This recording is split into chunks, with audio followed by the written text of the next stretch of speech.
슬기로운 자치생활, 우리 동네를 살기 좋은 곳으로 만들기 위해서 지역의회에서 어떤 일을 하고 있는지 알아보는 시간이죠. 오늘은 광명의 아들 최민 경기도 의원 전화 연결해 보겠습니다.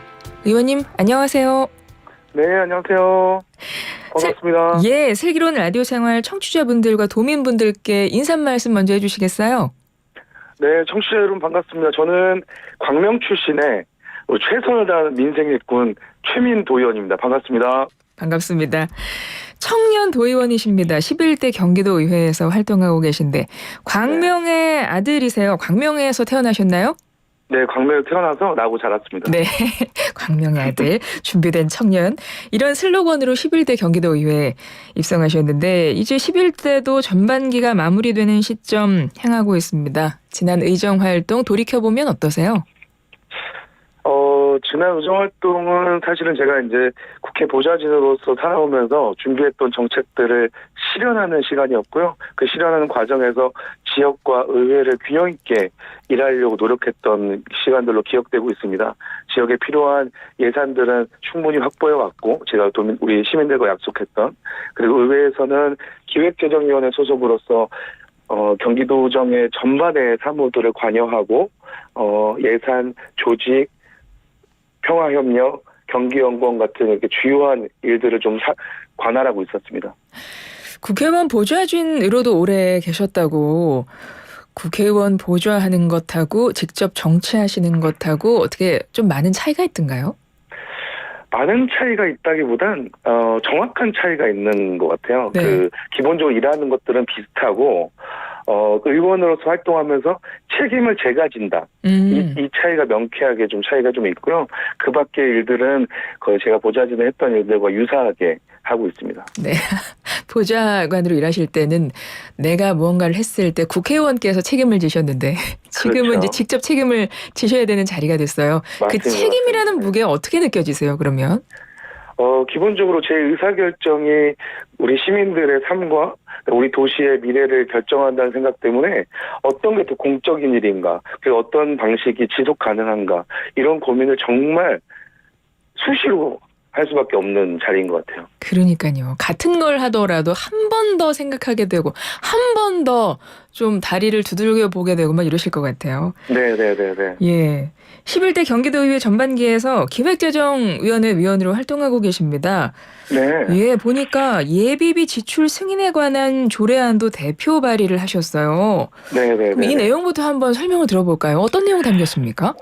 사실 이게 재정조례인데요. 그래서 재정조례라 하면 기존에 이제 없던 조례들을 새롭게 만들어내는 그런 과정인데, 사실 지난해 6월 달에 결산 승인을 합니다. 그때 이제 특별회계들을 업무 보고를 하는데, 목록으로만 보고되지, 기본적으로 사업 내용, 또 시군에 갔던 특별회계 금액들은 어떤 사업들이 시군에서 어떻게 진행됐고, 경과가 어떤지가 전혀 보고가 되고 있지 않았어요. 그래서 그 내용들을 문제 삼아서 제가 특별회계와 예비비 같은 약간 예산 업무에서 도외시되어 왔던 내용들을 살펴보니까 금액대가 특별회계 같은 경우는 한 3조 원가량 됐고, 그다음에 예비비 같은 경우는 500억이 넘는 굉장히 큰 규모의 도민 입장에선. 그래서 그 내용들을 의회에 분기별로 상세하게 보고할 수 있도록 그런 구조화된 기본 조례를 만들었다 보시면 됩니다.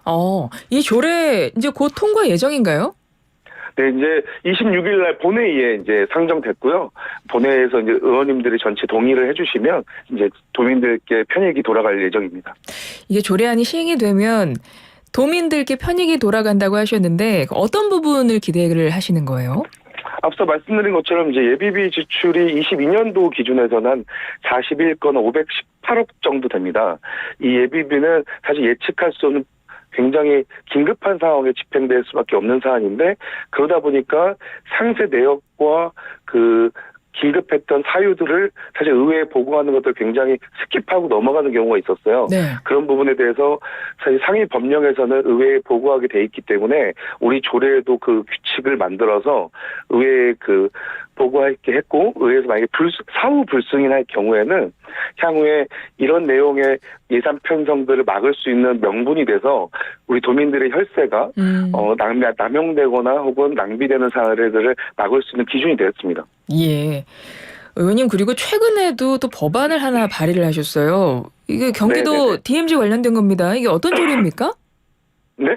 경기도 DMZ 관련한 조례를 발의하셨어요. 이 네, 조례안, 맞습니다. 맞습니다. 네, 이것도 설명 좀 해주실까요? 네, 경기도 DMZ 보존 및 활성 조례인데요. 사실 이 DMZ라고 하면 관광 자원의 성격도 있지만 역사적 가치도 담고 있는 경기도의 아주 중요한 자원입니다. 이 자원들을 사실은 평화협력국에서 고유사무로 관리하고 활성화시키는데 이 내용들을 자꾸 경기관광공사라는 위탁처, 그러니까 우리 공공기관이죠. 위탁처에 업무를 넘기다 보니까 산발적으로 자꾸 업무 내용도 바뀌고 그다음에 관광공사의 상임위와 평화협력국의 상임위가 또 다릅니다. 평화협력국은 저희 기재위고 관광공사는 문화체육관광위다 보니까 이 보고 내용들이 일원화되지 않는 부분들이 있어서 기본적으로는 그 컨트롤 타워를 DMZ 센터라고 해서 만들 수 있게 열어놨고요. 두 번째는 사실 이 평화협력이라는 것이 남북관계 이 경색된 국면에서는 굉장히 어려운 부분이 있는데 그러다 보니까 평화협력의 업무의 중요도가 굉장히 떨어지고 있고 실제 예산과 사업들이 줄고 있어서 도지사가 이 평화협력 사업과 DMZ 활성화에 대한 사업을 진행하는 데 있어서 의무 규정들을 좀 담으면서 이 사업들이 멈추지 않게 하는 데 방점을 두고 이 조례를 만들었습니다. 아, 경기도 DMZ 보존 및 활성화 지원 조례. 네. 경기도가 아무래도 지역의 위치가 그렇기도 하고 또 지금 계신 곳에서 태어나 자라셨다고 해서 특히나 더 평소에도 한반도 평화나 뭐 북한 문제에 관심이 많으실 것 같아요. 어떻습니까? 굉장히 제가 그 분야에 관심을 갖게 된 이유는 예. 북한 이탈 주민과의 최초의 교류 때문이었어요, 사실은. 북한 이탈 주민들이 전 통일 1세대라 보는데 그분들이 사실 이 지역사회에 정착하면서 자본주의화도 안 되어 있고 사실 사회 보장 안전망도 되게 부족한 부분이 있어서 그런 부분들을 제대로 만드는 일들을 해야겠다고 해서 제가 국회 보좌진을 처음 입문했었고 그 사고의 발로가 이 기획재정위원회 평화협력국이 있기 때문에 기획재정위원회를 지원하는 제 정치의 어떤 시작점이 됐다고 보시면 됩니다. 그렇군요. 그 당시 어떤 그분들과의 교류가 상당히 인상 깊으셨던 모양이네요.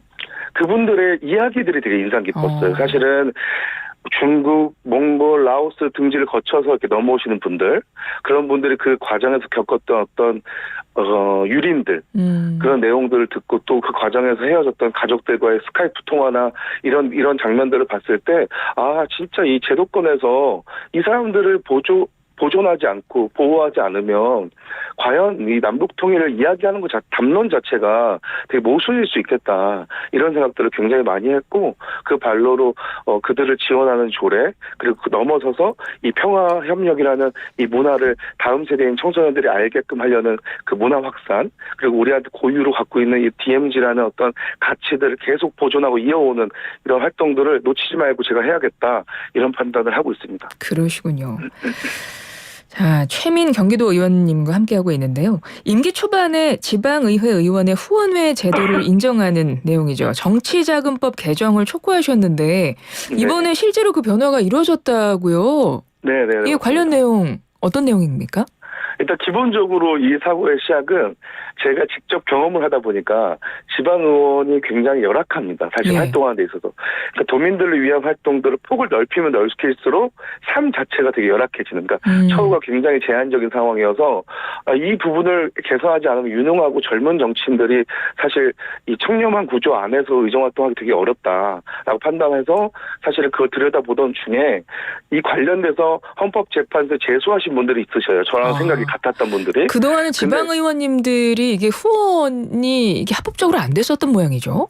네, 맞습니다. 한 2번 정도 정치자금 최근에 개정이 됐는데 첫 번째 개정됐을 때는 재작년 2월이었어요. 재작년 2월이었는데 그때 개정된 내용은 정치자금 후원금 모집을 후보자가 선거 비용액의 50%까지만 모집할 수 있게 해줘서 제가 지방선거를 뛰었을 때는 저는 혜택을 받습니다. 근데 상시로 모금할 수 없는 구조기 때문에 사실은 평소에 의정활동하는 데서 굉장히 어려움이 있었는데 그 부분을 헌법재판소가 헌법 불합치 결론을 내렸어요. 위헌이 아니라 헌법 불합치로 내린 이유는 위헌이라고 내렸을 때 사실 바로 그 법령에 대한 권한과 기능이 제한되기 때문에 그러면 현재 기존의 21대 국회의원들의 후원금 모집은 이미 진행되고 있는 상황이었고 그래서 헌법 불합치로 해서 단서 조항을 담은 거예요. 그래서 2024년 5월 30일 22대 국회가 시작하는 그 시점까지 입법자인 국회와 정부는 반드시 이 법안을 개정해서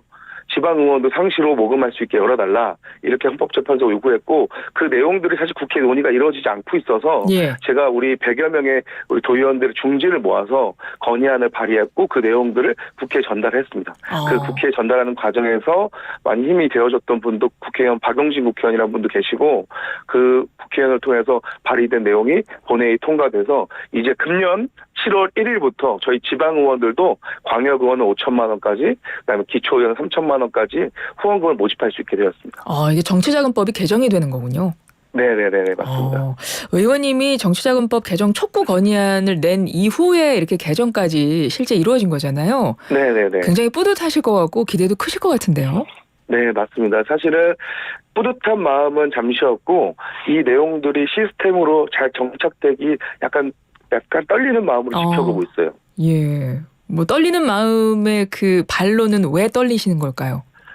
사실상 이 후원금 모금이라는 것이 마치 비리의 온상처럼 여겨질 수 있는 부분도 있고 도민들께 그리고 실제 기능상으로 잘못 활용되면 실제로 비리와 연결되는 부분도 있거든요. 그래서 그 내용들을 지금까지 국회의원들이 정치자금을 하면서 어떤 잘못된 점들 지적받고 적발되고 교정되었던 그런 그 집단지성과 오랫동안 쌓여왔던 그 노하우들이 이번 지방의원 후원금 모집 시스템에도 담겨야 된다고 저는 주장을 하고 있고 실제 또 그런 우려도 실제 있군요. 주변에 그죠? 네네네 맞습니다. 네.